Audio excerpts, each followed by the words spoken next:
Kesultanan Banjar berdiri pada tahun 1526 dengan sultan pertama yang bergelar Sultan Suryansa.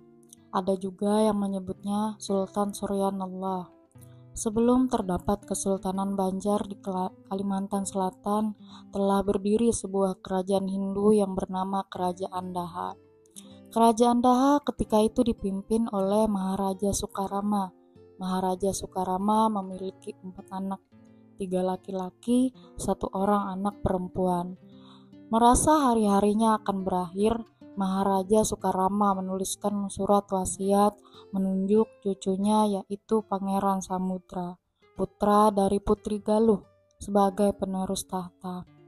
Karena usia pangeran yang masih kecil, tahta yang sementara akan diwakilkan kepada Pangeran Mangkubumi, hingga Pangeran Samudra cukup dewasa untuk menerima tahta. Ketika Maharaja Sukarama wafat, sesuai dengan wasiatnya, maka Mangkubumi menduduki tahta. Wasiat dari mendiang Maharaja Sukarama ternyata menimbulkan konflik di keluarga istana. Pangeran Mangkubumi dibunuh oleh seorang abdi negara, abdi istana suruhan Pangeran Temenggung. Tahta kerajaan kemudian dipegang oleh Pangeran Temenggung. Hingga beberapa tahun kemudian, Pangeran Samudra yang merasa dirinya terancam segera menyingkir dari istana demi menyelamatkan diri. Di sebuah perairan yang bernama Muara Banjar, Pangeran Samudra menyamar sebagai nelayan. Beberapa lamanya sebagai nelayan, akhirnya ada yang mengenali Pangeran Samudra. Orang tersebut bernama Patih Masih, penguasa di daerah Pelabuhan Banjar. Patih Masih adalah seorang penguasa pelabuhan dan banyak terhubung dengan para pedagang Arab, Gujarat, dan Demak. Hubungan yang erat dengan beberapa kesultanan itu membuat Patih Masih memeluk agama Islam. Patih Masih yang merasa enggan membayar upeti ke Pangeran Temenggung menawari Pangeran Samudra menjadi pemimpin di wilayah Pelabuhan Banjar. Tidak lama kemudian, Pangeran Samudra pun dilantik menjadi pemimpin di wilayah Pelabuhan Banjar.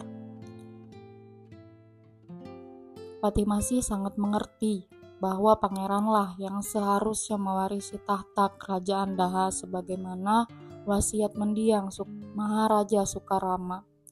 Pangeran Samudra ternyata sangat cakap dalam kepemimpinannya. Pelabuhan Banjar pun semakin berkembang pesat sebagai pusat perdagangan internasional di Kalimantan bagian selatan. Patih Masih berhasil meyakinkan Pangeran Samudra untuk menuntut haknya sebagai Raja Daha. Dengan bantuan Patih Masih, Pangeran Samudra pun berhasil menghimpun kekuatan. Pertempuran pasukan Pangeran Samudra melawan pasukan Daha berlangsung sengit hingga beberapa bulan. Belum bisa dipastikan siapa pemenangnya. Melihat situasi pertempuran yang berjalan alot, Patih Masih menyarankan kepada Pangeran Samudra untuk meminta bantuan kepada Kesultanan Demak. Patih Masih memiliki hubungan yang baik dengan Kesultanan Demak. Pangeran Samudra pun meminta bantuan Demak. Sultan Trenggono, penguasa Demak kala itu menyanggupi bantuan militer dengan syarat Pangeran Samudra dan seluruh rakyatnya masuk Islam.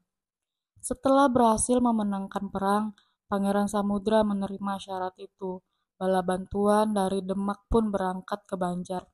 Tercatat ada 1.000 prajurit dan seorang khatib yang dikirim Sultan Trenggono. Setelah berhasil memenangkan perang, Pangeran Samudra beserta kerabat serta seluruh rakyat Banjar masuk Islam.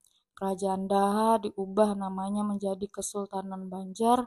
Pangeran Samudra memimpin Kesultanan Banjar dengan gelar Sultan Suryanullah atau lebih dikenal dengan nama Sultan Suryansa.